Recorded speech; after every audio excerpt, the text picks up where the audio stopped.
we have got to stop meeting after losses, right? Hi, guys. Luke Hatmaker here with your post-game bounce. The Grizzlies lost last night, unfortunately, in a rematch against the Brooklyn Nets at Brooklyn. They dropped the game 104 to 106. Now, just because it was a loss, actually in pretty high spirits, all things considered. There's games where sometimes your shot's just not falling, and you could tell that early. Last night was the case. That was the case with the Memphis Grizzlies. But let's not start with the negatives. Let's start with the positives.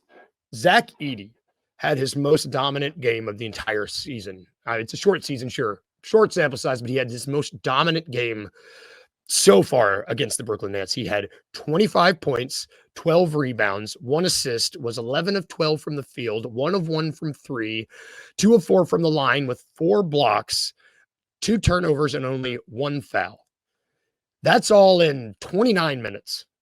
Again, 25 points in 29 minutes with 12 boards. He was a positive 5 on the game. Like, we've been preaching a lot of patience with Zach Edey, and last night it showed what happens when you are rewarded with patience. And I think last night was just a sign of things to come with Edey. I think that he's going to build off that game and just keep showing that he can be a dominant force for us. Ja Morant continued to wow, as he does game in and game out. 25 points, 5 rebounds, 9 assists, 10 of 22 from the field, 1 of 3 from deep.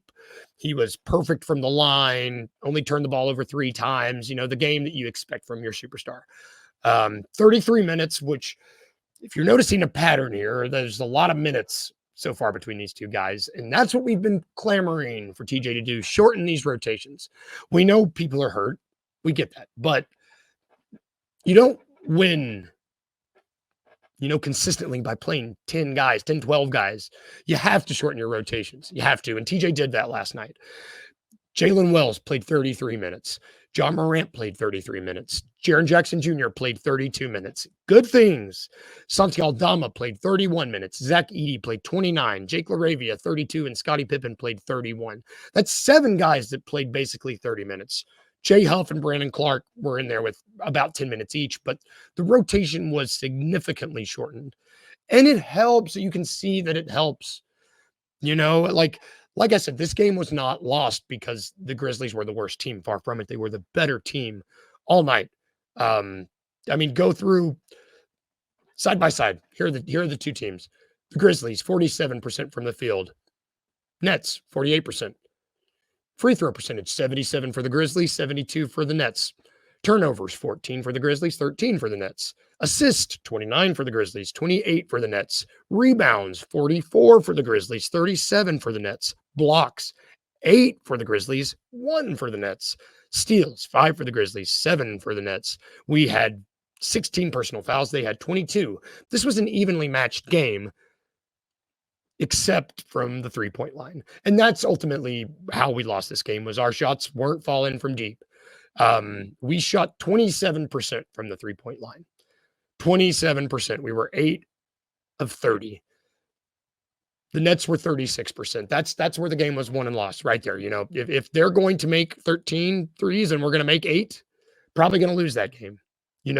Specifically, I think you can look at Jalen Wells and Santi Aldama went a combined 0 of 11 from the three-point line.